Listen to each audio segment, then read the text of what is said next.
ஒரு ஆள் ராமகிருஷ்ணரை தேடி வந்தான். அவன் கையில் 1000 பொற்காசுகள் வச்சுருந்தான். அதை அவர்கிட்ட கொடுத்து இதை ஏற்றுக்கணும் அப்படின்னு ரொம்ப பணிவாக கேட்டுக்கிட்டான். அவர் பார்த்தார், இது எனக்கு தேவையில்லை, ஆனாலும் உன்னுடைய மனசை புண்படுத்துறதுக்கு நான் விரும்பலை, அதனால் நீ கொடுக்குறத வாங்கிக்கிறேன்னார். வாங்கிக்கிட்டார். அப்புறம் கேட்டார், இதை பாரு, இனிமேல் இதெல்லாம் என்னுடைய இது தானே அப்படின்னார். ஆமாம், அதையெல்லாம் நான் உங்களுக்கே கொடுத்துட்டேன்னா அவன். சரி, இப்போ நீ எனக்காக ஒரு காரியம் பண்ணணும்னார். என்ன செய்யணும்னு சொல்லுங்கன்னா, இந்த நாணயங்களையெல்லாம் எடுத்துக்கிட்டு போய் கங்கை நதியில் எரிஞ்சுட்டு வா அப்படின்னார். இவனுக்கு அதிர்ச்சியாக போச்சு. என்ன பண்ணுறது, இனிமேல் அது முடியாதுன்னு சொல்ல முடியாது. ஏன்னா அந்த நாணயங்களையெல்லாம் அவருக்கே கொடுத்துட்டான். இனிமேல் அதெல்லாம் இவனுடையது இல்லை. பேசாமல் அவ்வளவே அள்ளிக்கிட்டு ஆத்தங்கரைக்கு போனான்.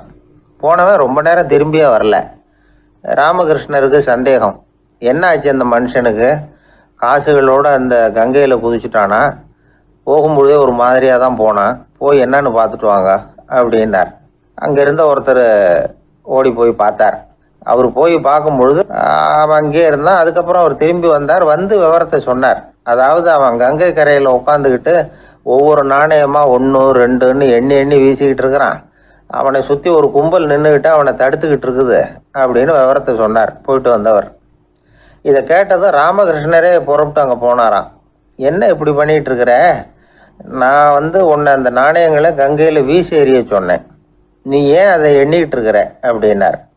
பழக்கம்தான் காரணம், நான் ஒவ்வொரு நாளும் ஒவ்வொன்றா சேமித்து வச்சேன். இன்றைக்கி என்கிட்ட நிறைய இருக்குது, உங்களுக்கு ஒரு 1000 நாணயங்களை கொடுக்கணுங்கிறது என்னோட ஆசை அப்படின்னா. இப்போ ராமகிருஷ்ணர் சொன்னார், ஒரே நேரத்தில் எல்லாத்தையும் சம்பாதிச்சிருந்தா நீ எண்ணுறது பொருத்தமாக இருக்கும். எல்லாத்தையும் இழக்கும்போது ஒவ்வொன்றா எண்ணிக்கிட்டு இழக்கிறதுங்கிறது சரியான செயல் இல்லை. அதனால் ஒரே தடவையாக எல்லாத்தையும் தூக்கி எறிஞ்சிடும் அப்படின்னார். இது இழப்பது அப்படிங்கிற ஒரு உயர்ந்த நிலை. இதை நாம் யதார்த்த வாழ்க்கையில் சம்மந்தப்படுத்தி பார்த்து குழப்பிக்கிட்டு இருக்கக்கூடாது. இழக்கிறேன்னு சொல்லிக்கிட்டு இருக்கிற காசையெல்லாம் ஆற்றுலையும் குளத்துலையும் கொண்டு போய் எரிஞ்சிட்டு வாங்க அப்படின்னு உபதேசம் பண்ணுறதாக யாரும் நினச்சிடக்கூடாது. இதில் நாம் புரிஞ்சிக்க வேண்டியது என்னென்னா, எதையாவது ஒன்றை இன்னொருத்தருக்கு கொடுக்கணும் அப்படின்னு விருப்பப்பட்டால் அதை மனப்பூர்வமாக கொடுத்துடணும். கொடுத்துட்டு அதையே நினச்சிக்கிட்டு இருக்கக்கூடாது. நம்மால் ஒருத்தர் ஒரு 100 ரூபா நோட்டை தன்னுடைய நண்பர் ஒருத்தர்கிட்ட கொடுத்து, இது உனக்கு தான் வச்சுக்கோ அப்படின்னார். அவர் பார்த்தார், இது இனிமேல் எனக்கு தானே சொந்தம் அப்படின்னார். ஆமான்னார் அவர். அப்படின்னா எனக்காக நீ ஒரு உதவி செய்யணும்னார். சொல்லுங்கள் செய்கிறேன்னார் அவர். இந்த 100 ரூபா நோட்டை தீ வச்சு கொளுத்தி விடுன்னார். இவர் அதிர்ச்சியாகி அவரை பார்த்தார். இப்போ அவர் சொன்னார், நீ எனக்கு அன்பாக கொடுத்தது இது, இந்த நோட்டு கள்ள நோட்டுங்கிறது எனக்கு முன்னாடியே தெரியும், சீக்கிரம் கொளுத்தி விடு, அதுதான் நம்ம 2 பேருக்குமே நல்லது அப்படின்னாராம் அவர்.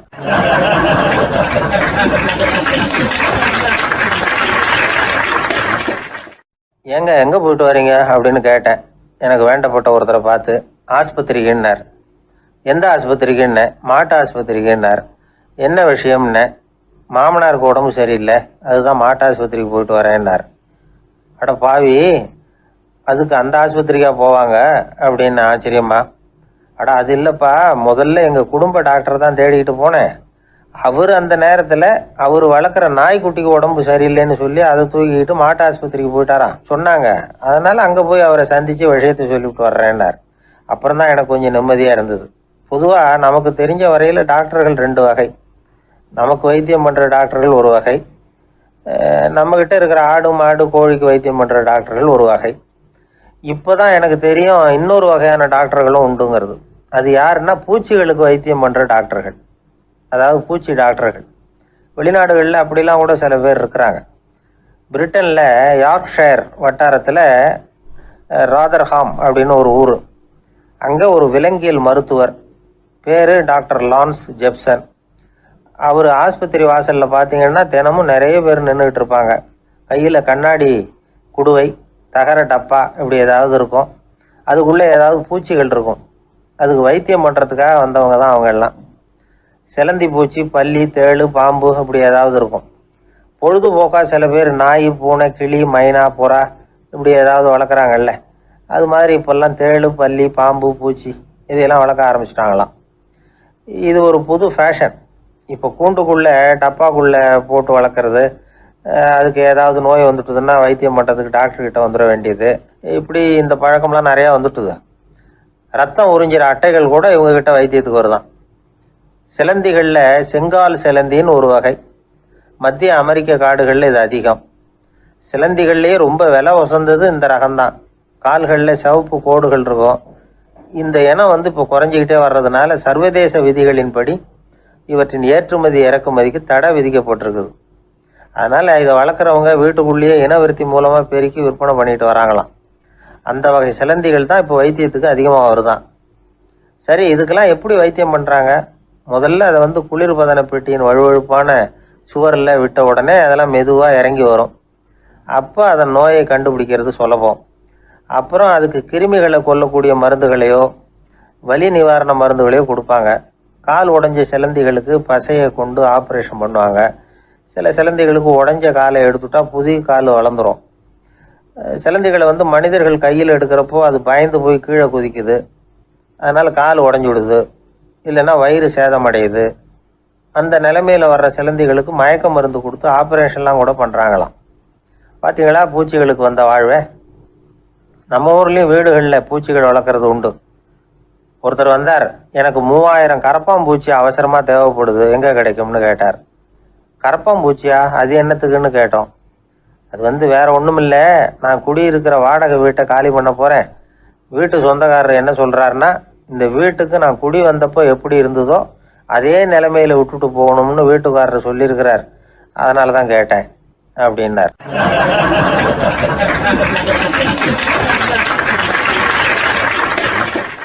ஒரு தந்தை தன்னோட பிள்ளைய ரொம்ப தைரியசாலியாக வளர்க்கணும்னு ஆசைப்பட்டார். அதுக்காக அவனை கூப்பிட்டு உட்கார வச்சு இப்படி உபதேசம் பண்ணார். இதை பாருப்பா, நான் உன்னாட்டம் இருக்கிறப்போலாம் எதுக்கும் பயப்பட மாட்டேன், ரொம்ப துணிச்சலாக இருப்பேன். ஒரு நாள் ஒரு அப்பாவி எலிய ஒரு பூனை துரத்திட்டு ஓடிச்சு. நான் உடனே என்ன செஞ்சேன் தெரியுமா? அந்த பூனையை பிடிச்சேன், அது வாலில் ஒரு பட்டாசு சரத்தை கட்டினேன், கொளுத்தி விட்டேன். படபடன்னு வெடிக்க ஆரம்பிச்சுட்டுது. அது துள்ளிக்கிட்டு அங்கேயும் இங்கேயும் ஓடி இருக்கு பாரு ஓட்டம், ரொம்ப தமாஷு அப்படின்னார் அப்பா. இப்படி சொல்லிவிட்டு பையனை பார்த்து, இதை கேட்கறதுக்கு உனக்கும் துணிச்சல் வருதா? நான் என்னுடைய செயலை நீ கேட்குறப்போ உனக்கு துணிச்சல் வருதா அப்படின்னு கேட்டார். வருதுன்னா பையன். எப்படின்னா அப்படிங்கிற விவரத்தையும் சொன்னான் அவன். அதாவது எலியை விரட்டினத்துக்காக பூனை வாலில் பட்டாசு கொளுத்துனீங்க நீங்கள், பூனையை விரட்டினத்துக்காக உங்கள் கழுத்தில் பட்டாசு சரத்தை மாட்டினா என்னென்னு தோணுது எனக்கு அப்படின்னு நான் பையன். பையனோட துணிச்சல் அப்பாவையே நடுங்க வச்சுட்டுது. அது சரி, ஒரு அப்பா பிள்ளைக்கு இப்படியா உபதேசம் பண்ணுறது? எல்லாருக்கிட்டையும் அன்பா பழகிறது எப்படி அப்படின்னு சொல்லி கொடுக்கணும். பிஞ்சு உள்ளங்களில் நஞ்ச தூவலாமா? ஒரு நாள் விநாயகர் ஒரு பூனையோடு விளையாடிக்கிட்டு இருந்தாராம். அப்படி ஆசையாக விளையாடிக்கிட்டு இருந்தப்ப அவரோட கை நகம் தவறுதெல்லாம் பூனையோட முகத்தில் பட்டுட்டு தான். அது ஒரு சின்ன கீறலை உண்டாகி விட்டுது. அப்பா அவர் அதை ஒரு பெருசாக நினைக்கல. கொஞ்ச நேரத்துக்கு அப்புறம் விநாயகர் வீட்டுக்கு வந்தார். அவங்க அம்மா பார்வதி தேவியை பார்த்தார். பார்வதி தேவி கன்னத்தில் விரலால் கீறினது மாதிரி ஒரு அடையாளம் இருந்தது. விநாயகருக்கு அதிர்ச்சி, ஆச்சரியம். நம்ம அம்மா இந்த உலகத்துக்கே தாயார், அப்பேற்பட்ட அவங்க முகத்திலேயே கீறலை உண்டாக்கக்கூடியவங்க யாராக இருக்க முடியும் அப்படின்னு யோசனை பண்ணார். தாயே, உன்னுடைய கன்னத்தில் இந்த வடு எப்படிம்மா ஏற்பட்டதுன்னு கேட்டார். குழந்தாய், இது நீ செஞ்ச காரியம்தான்ப்பா, உன்னுடைய கை நகம் கீறினதுனால ஏற்பட்ட வடு தான் இது அப்படின்னாங்க அவங்க. விநாயகர் திடுக்கிட்டு போட்டார். எப்படிம்மா அது? நான் எந்த காலத்துலேயும் ஒன்று அப்படி கீறினதாக எனக்கு நினைவு இல்லையே அப்படின்னார். இன்னைக்கு காலையில் ஒரு பூனையை கீறினதை நீ மறந்துட்டியா அப்படின்னாங்க அந்த அம்மா. விநாயகர் திகைச்சு போய் நின்னார். பார்வதி தேவி சொன்னாங்க, இதை பாருப்பா, இந்த உலகத்தில் இருக்கக்கூடிய எல்லா உயிர்கள்லேயும் நான் இருக்கிறேன். நான் தான் இந்த உலகமாக ஆகியிருக்கிறேன். ஆகையினால நீ யாரை துன்புறுத்தினாலும் அது உண்மையிலேயே என்ன துன்புறுத்தினதாக தான் முடியும் அப்படின்னாங்க. விநாயகர் மனசுக்குள்ளே ஒரு வெளிச்சம் ஏற்பட்டு தான். அதுக்கப்புறம் அவர் யாரையுமே கல்யாணம் பண்ணிக்காததுக்கு அதுதான் காரணமாக. இந்த உலகத்தில் எல்லாரையும், இங்கே இருக்கிற எல்லாத்தையும் தாயின் வடிவமாக அவர் பார்க்க ஆரம்பிச்சிட்டாராம். குருதேவர் ராமகிருஷ்ணர் இந்த கதையை எடுத்து சொல்லியிருக்கிறார். நபிகள் நாயகம் ஒரு தடவை ஒரு நாற்காலியில் உட்காந்து என்னமோ யோசனை பண்ணிட்டு இருந்திருக்கிறார். அப்போ அவரோட உடையில் ஒரு கீழ்ப்பகுதி தரையில் படிஞ்சு கிடந்திருக்குது. அங்கே விளையாடிக்கிட்டு இருந்த ஒரு பூனை அது மேலே படுத்து தூங்கி போயிடுச்சு. தொழுகை செய்ய வேண்டிய நேரம் வந்துட்டது. நபிகள் நாயகம் எழுந்திருக்க பார்த்தார். அப்போ தான் பூனை தன்னோட உடை மேலே படுத்து தூங்கிட்டு இருக்கிறது கண்ணில் படுது. பூனையோட தூக்கத்தை கலைக்க விரும்பல அவர். தன்னுடைய சகோதரியை கூப்பிட்டார். ஒரு கத்திரிக்கோள் எடுத்துகிட்டு வர சொன்னார். பூனை படுத்திருந்த உடை பகுதி மட்டும் இருக்குல்ல, அதை மட்டும் அதோட கத்திரிச்சு விட்டுட்டு அதுக்கப்புறம் அவர் எழுந்திரிச்சு தொழுகைக்கு போனாராம். அதாவது பிற உயிர்கள்கிட்ட எப்படி அன்பு காட்டணுங்கிறத பெரியவங்க எவ்வளவோ விதத்தில் நமக்கு எடுத்து காட்டியிருக்கிறாங்க. இருந்தாலும் எத்தனை பேர் மனசில் அதெல்லாம் உரைச்சிருக்குது. நாமளும் நம்ம ட்ரெஸ்ஸு மேலே ஒரு பூனை படுத்திருந்தா ஒரு கத்திரிக்கோலை தான் தேடுவோம், எடுத்துகிட்டு வர சொல்லுவோம். துணியை வெட்டுறதுக்கு பதிலாக இல்லை அதோட வாழை வெட்டினா என்ன அப்படின்னு தோணும். ஒரு ஆள் ரொம்ப பிரியமாக ஒரு பூனையை ஆற்றுல குளிப்பாட்டிக்கிட்டு இருந்தானா. எப்படி? அந்த பூனையை ஆற்று தண்ணியில் அமுக்கி அமுக்கி குளிப்பாட்டிக்கிட்டு இருக்கிறான்.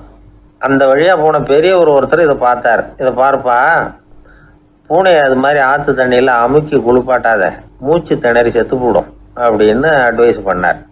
நீ போய் அவன் வேலையை பார்த்துக்கிட்டு, எனக்கு எல்லாம் தெரியும்னா இவன். சரின்னு அவர் போயிட்டார். கொஞ்ச நேரம் கழித்து அவரே அந்த வழியாக திரும்பி வந்துக்கிட்டு இருந்தார். ஆற்றுல பூனையை குளிப்பாட்டிக்கிட்டு இருந்தவன் அழுதுகிட்டு உட்காந்துருக்கிறான். பக்கத்தில் அந்த பூனை செத்து கிடக்குது. இதை பார்த்தார் பெரியவர். நான் தான் அப்போவே சொன்னேனே அந்த பூனையை ஆற்றுல நினைக்காதேன்னு, அதை கேட்டிருந்தா இப்படி ஆயிருக்குமா அப்படின்னார். அந்த ஆள் கோபமாக இவரை முறைச்சி பார்த்தான். அட போய்யா, இந்த பூனை ஆற்றுல குளித்ததுனால ஒன்றும் செத்து போகல, குளித்ததுக்கு அப்புறம் அதோட உடம்பு ஈரமாக இருக்குதுன்னு அதை புழிஞ்சேன், அதனால தான் இப்படி ஆயிட்டுது அப்படின்னு நானா.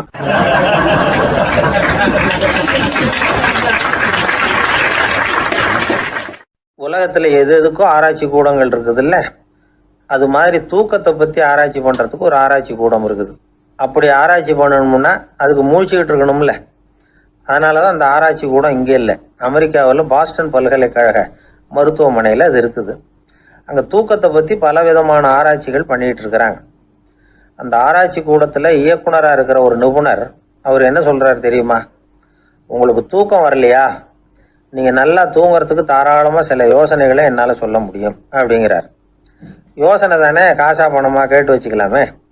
உணவு, மனநிலை, தூங்கும் இடத்தோட சூழ்நிலை, படுக்கைக்கு செல்கிறப்போ உள்ள பழக்க வழக்கங்கள், இது காரணமாக ஒருத்தருக்கு தூக்கம் வராமல் போகலாம்.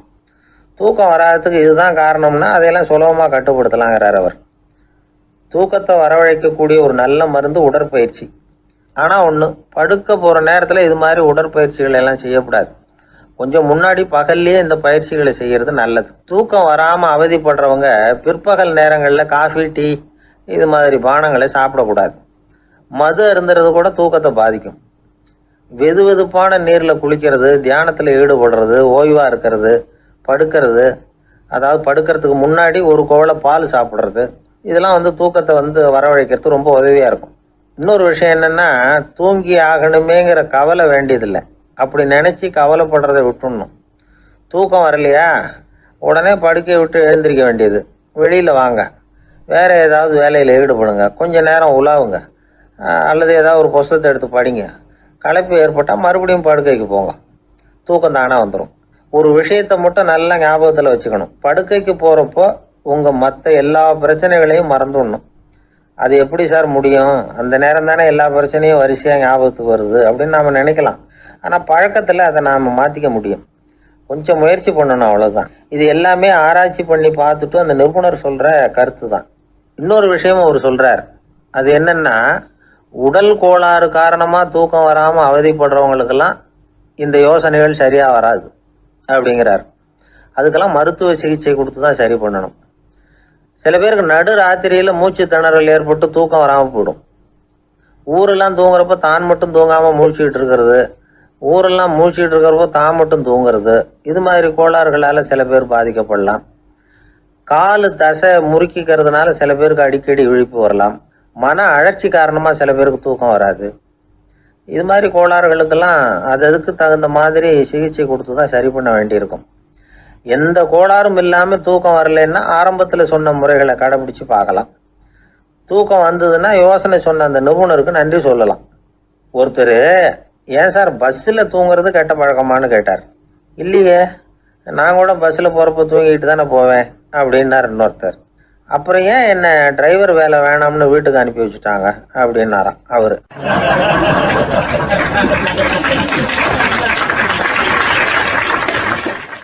ஒருத்தரை பார்த்து உன்னுடைய நண்பர்கள் யார் அப்படின்னு ஒரு கேள்வி கேட்டு பாருங்க.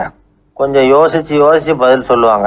அவங்க கிட்டேயே உன்னுடைய எதிரிகள் யார் அப்படின்னு கேளுங்க, கடகடன்னு ஒப்பிச்சிருவாங்க. நம்ம மனசு இருக்க அது எப்படின்னா, நம்ம நண்பர்களை விட எதிரிகளை அது நல்லா ஞாபகத்தில் வச்சுக்கும். இது ஒரு ஆச்சரியமான உண்மை. உங்களால் நண்பர்களை மறந்துட முடியும், ஆனால் எதிரிகளை மறந்துட முடியாது. இது ஒரு வேடிக்கையான நிலைமை தான். அழகான தருணங்களை நாம் ஏன் மறந்துடுறோம்? இது இயற்கை. ஏன்னா நம்ம மனசு மலர்களை கவனிக்கிறது இல்லை, அதில் இருக்கிற முள்ளை தான் கவனிக்குது. தன்னை காயப்படுத்துகிற எதையும் அது உடனே கண்டுகொள்ளுது. ஒரு தெளிந்த சிந்தனையுடைய மனசு மிக அழகாக உள்ள எல்லாத்தையும் கவனிக்கும். அது நன்றியுடன் உணரக்கூடிய எல்லாத்தையும் பார்த்து குறிச்சிக்கும். இப்படிப்பட்டவங்க வாழ்க்கை இயல்பாகவே நல்லா அமையும். அது ரொம்ப அபூர்வம். மனசில் உள்ள ஒரு சிறிய அமைப்பை மாற்றுவதை பொறுத்து தான் இந்த விஷயம் அப்படிங்கிறார் ஓஷோ. ஒரு யூத கோவில் இருந்து தான், அது யூதர்களின் மடமாகவும் இருந்தது. அங்கே ஒரு தலைமை குரு, அவர் ரொம்ப கண்டிப்பானவர். அந்த கோவிலை ஒட்டி ஒரு தோட்டம். ஒரு நாள் காலையில் அந்த தோட்டத்தில் 2 இளம் யூதர்கள் நடந்து போய்கிட்டு இருக்கிறாங்க. காலையில் 1 மணி நேரம், மாலையில் 1 மணி நேரம் அவங்க அந்த தோட்டத்தில் நடக்கிறதுக்கு அனுமதி உண்டு. மற்ற நேரங்களில் அவங்க மத புத்தகங்களை படிக்கணும், பிற விதிமுறைகளை கடைபிடிக்கணும். அந்த 2 பேருமே தொடர்ந்து புகைப்பிடிக்கிற பழக்கம் உள்ளவங்க. ஆனால் கோவில் மடத்தில் இருக்கிறப்போ அவங்க புகைப்பிடிக்க முடியாது, அது கடுமையான குற்றம். சரி, நாம் தோட்டத்தில் இருக்கிறப்போவாவது புகைப்பிடிக்கலாமா அப்படின்னு ஒரு ஆசை அவங்க 2 பேருக்குமே. இருந்தாலும் பயம். இப்படி கேட்டால் மத குரு என்ன சொல்லுவாரோ அல்லது என்ன செய்வாரோங்கிற பயம். இப்படியே கொஞ்ச நாள் ஆச்சு. ஒரு நாள் அந்த 2 பேரில் ஒருத்தன் ரொம்ப கலங்கி போய் அந்த கோவிலில் இருந்து வெளியில் வந்துக்கிட்டு இருந்தான். வந்தவன் நேராக தோட்டத்து பக்கம் போனான். அங்கே இன்னொருத்தன் ஆனந்தமாக புகை பிடிச்சிக்கிட்டு இருக்கிறான். அதை பார்த்து தான் இவனுக்கு அதிர்ச்சி. அட கடவுளே, என்ன இது, நீ கேட்காமலே ஆரம்பிச்சிட்டியா அப்படின்னா. இல்லை இல்லை, நான் கேட்டுவிட்டு தான் ஆரம்பிச்சிருக்கேன்னா அவன். அப்படியா, என்ன மனுஷன் இவர், நானும் தான் கேட்டேன், என்னை கண்ணாமுன்னான்னு திட்டிவிட்டார். இது என்ன கோவிலா இல்லை நரகமா? உனக்கு புகை பிடிக்கணும்னு ஆசையாக இருந்தால் நரகத்துக்கு போகணும்னு சொல்லிவிட்டார். அது சரி, உன்னை மட்டும் எப்படி அனுமதிச்சார் அப்படின்னு கேட்டான் இவன். அவன் சிரிச்சுக்கிட்டே, நீ எப்படி கேட்ட சொல்லு அப்படின்னா. நாம் இந்த தோட்டத்துக்கு வர அனுமதிக்கப்பட்டிருக்கிறதே ஜபத்துக்காகத்தானே, அதனால் நான் ஜபம் சொல்லும் பொழுது புகை பிடிக்கலாமா அப்படின்னு கேட்டேன். அதுக்கு தான் அவர் சத்தம் போட்டு என்னை அடிக்கவே வந்துட்டார் அப்படின்னா இவன். நீ ஒரு மாதிரியாக கேட்டிருக்க, நான் வேறு மாதிரியாக கேட்டிருக்கிறேன். ஜபம் சொல்லும்போது புகை பிடிக்கலாமான்னு நீ கேட்டிருக்க. ஐயா, புகை பிடிக்கும் பொழுது ஜபிக்கலாமா அப்படின்னு நான் கேட்டேன். அதில் தப்பு ஒன்றும் இல்லை அப்படின்னு பதில் சொல்லிட்டார் அப்படின்னா. ஒரு சிறிய மாற்றம்தான் அது மிகப்பெரிய மாறுதலை ஏற்படுத்தி விட்டது. மனசு நல்ல விதமாக சிந்திக்க ஆரம்பிச்சுட்டுதுன்னா மகிழ்ச்சிக்கு பஞ்சம் இல்லை. ஒரு கஞ்சன் ஆற்றுல விழுந்துட்டான், வெள்ளத்தில் தத்தளிச்சுக்கிட்டு இருக்கிறான். கரையில் நின்ன ஒருத்தர், உன் கையை கொண்டா இப்படி பிடிச்சி இழுத்து கரையில் சேர்த்து விடுறேன்னார். எதையும் கொடுத்து பழக்கம் இல்லாத அவன் கையையும் கொடுக்க மாட்டேன்னுட்டான். இவர் பார்த்தார், உன் கையை கொடுன்னு சொல்கிறதுக்கு பதிலாக நான் என் கையை கொடுக்குறேன், பிடிச்சிக்கோ அப்படின்னார். அவன் கப்புன்னு பிடிச்சிக்கிட்டான், இழுத்து கரையில் போட்டார்.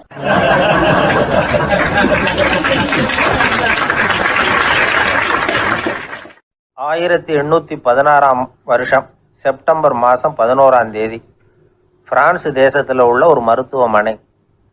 அங்கே ஒரு இளம் டாக்டர் கொஞ்ச நாளைக்கு முன்னாடி தான் அந்த ஆஸ்பத்திரியில் புதுசாக வேலைக்கு சேர்ந்துருக்கிறார்.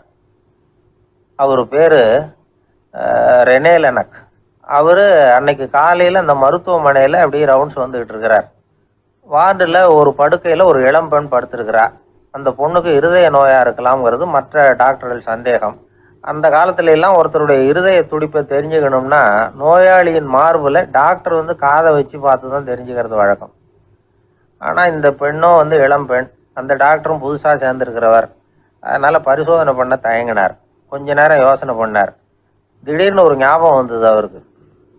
அதாவது அன்னைக்கு விடியற் காலையில் தோட்டத்தில் அப்படி வாக்கிங் போயிட்டு இருந்தப்போ சின்ன பசங்கள்லாம் ஒரு மரக்கட்டையை வச்சு விளையாடிக்கிட்டு இருந்தாங்களாம். அதை இவர் பார்த்துருக்கிறார். அது என்ன விளையாட்டுனா, ஒரு நீளமான மரப்பலகை, அதில் ஒரு முனையில் ஒரு பையன் தன்னுடைய காதை வச்சுக்கிட்டு இருக்கிறான், மறுமுனையில் இன்னொரு பையன் அந்த மரப்பலகையை ஒரு ஆணியால் கீறிக்கிட்டு இருக்கிறான். ஒரு முனையில் ஆணியால் கீறும் பொழுது மறுமுனையில் காதை வச்சிருக்கிற பையனுக்கு அந்த சத்தம் துல்லியமாக கேட்குது. அந்த டாக்டருக்கு காலையில் பார்த்த இந்த விளையாட்டு ஞாபகத்துக்கு வந்துட்டுது. உடனே என்ன பண்ணார் தெரியுமா? ஒரு நீளமான காகிதத்தை எடுத்தார், அதை அப்படியே உருளை மாதிரி உருட்டினார். ஒரு முனையை அந்த நோயாளியின் மார்பில் இடது பக்கம் வச்சார், இன்னொரு முனையில் தன்னுடைய காதை வச்சார். என்ன ஆச்சரியம்! நோயாளியின் மார்பில் நேரடியாக காதை வச்சு கேட்குறத விட துல்லியமாக கேட்டுது இதய துடிப்பு. இதய துடிப்பு மட்டும் இல்லை, மூச்சு இழுத்து விடுறது, திரவ பொருள்களின் அசைவு, எல்லா சத்தமும் தெளிவாக கேட்குது. கிரேக்க மொழியில் ஸ்டெத்தாஸ் அப்படின்னா மார்பு, ஸ்கோப்பின் அப்படின்னா பார்ப்பதுன்னு அர்த்தம். அதனால் டாக்டர் ரெனே லெனக் தான் கண்டுபிடிச்ச கருவிக்கு ஸ்டெத்தஸ்கோப் அப்படின்னு பேர் வச்சார். அவரே முதல் மாடலையும் செஞ்சார். அளவு ரொம்ப பெருசாக இருந்தது, சுலபமாக எடுத்துகிட்டு போகிறது கஷ்டம், அது அவ்வளோ கஷ்டமாக இருந்தது அது. அதனால் அவரே அதை அப்புறம் 2 பிரிவாக தயார் பண்ணார். இது 2 துண்டையும் டாக்டர் தன்னோட கோட்டு பாக்கெட்டில் வச்சுக்கலாம், தேவைப்படுறப்ப எடுத்து ஒன்றா சேர்த்துக்கலாம். இப்படி தான் அவர் ஆரம்பத்தில் பண்ணார். தன்னுடைய இந்த கண்டுபிடிப்பை பற்றி அவர் ஒரு புத்தகம் எழுதினார். நிறைய விற்றுது, புகழும் பணமும் சேர்ந்தது. பணமும் புகழும் சேர்ந்தது மாதிரியே அவருக்கு ஒரு நோயும் சேர்ந்தது. அது என்ன நோயின்னு கண்டுபிடிக்கிறதுக்கும் அவர் கண்டுபிடிச்ச கருவி தான் உபயோகப்பட்டு தான். அவரே அதை கண்டுபிடிச்சார். அவருக்கு வந்திருந்தது காச நோய். 1826ஆம் வருஷம் ஆகஸ்ட் மாதம் 13ஆம் தேதி உலகத்தின் முதல் ஸ்டெதஸ்கோப்பை கண்டுபிடிச்ச டாக்டர் ரெனே லெனக் காலமானார். அவர் சாகிறதுக்கு முன்னாடி மரத்தால் செஞ்சு வச்சுருந்த ஸ்டெதஸ்கோப்பை தனக்கு வேண்டியப்பட்ட ஒரு டாக்டர்கிட்ட கொடுத்து, என்னுடைய சொத்துக்கள்லேயே ரொம்ப வசந்தது அப்படின்னு சொன்னாராம். அதுக்கப்புறம் 3 வெள்ளைக்காரங்க சேர்ந்து இந்த கருவியில் சில மாற்றங்களை பண்ணாங்க. ஆனால் 1829 லண்டனில் டாக்டர் நிக்கோலஸுங்கிறவர் ஒரு காதால் இதய துடிப்பை கேட்குறத விட டாக்டர் 2 காதாலையும் கேட்கறது தான் சரியாக இருக்கும் அப்படின்னு ஒரு கருத்தை வெளியிட்டார். அதுக்கப்புறம் ரொம்ப காலம் கழித்து 1852 ஜார்ஜ் காமான் அப்படிங்கிறவர் ரப்பர் டியூபுகளை உபயோகப்படுத்தி 2 காதாலையும் கேட்குற மாதிரி ஒரு புதிய வடிவத்தை அதுக்கு கொடுத்தார். அதுக்கு பிறகு அது படிப்படியாக எவ்வளவோ மாற்றங்கள் இருந்தாலும் ஆரம்பத்தில் டாக்டர் ரெனே லெனக் உருவாக்கின அடிப்படை மாடலை யாரும் மாற்றி அமைக்கலைங்கிறது தான் முக்கியமான விஷயம். நமக்கு தெரிஞ்ச ஒரு ஆஸ்பத்திரி, அதில் ஒரு நோயாளி, காலை நேரத்தில் நர்ஸு அந்த பக்கமாக போயிட்டு இருந்தாங்க. அதை பார்த்துட்டு ஒரு நர்ஸுன்னு கத்துறார். நர்ஸு அவசரமாக ஓடி என்ன விஷயம்னு கேட்டாங்க. சிஸ்டர், இங்கே பாருங்கள், உங்கள் டாக்டரை என் நெஞ்சில் ஒரு காதை வச்சு கேட்டுக்கிட்டு இருக்கிறார் அப்படின்னார் நோயாளி. சிஸ்டர் பதட்டப்படாமல், அதனால் என்ன, இந்த டாக்டர் பழமையான விஷயங்களில் ரொம்ப நம்பிக்கை உள்ளவர், அதனால் ஸ்டெதாஸ்கோப்பை உபயோகப்படுத்தாமல் காதை வச்சு கேட்குறார், அது ஒன்றும் தப்பு இல்லை அப்படின்னாங்களாம். ஐயோ, அதுக்காக இல்லை சிஸ்டர், இவர் என் நெஞ்சு மேலே தலையை வச்சது நேற்று ராத்திரி 9 மணி, இப்போ விடிஞ்சு போச்சு, இன்னமும் தலையை எடுக்கவே இல்லை, அதுக்காக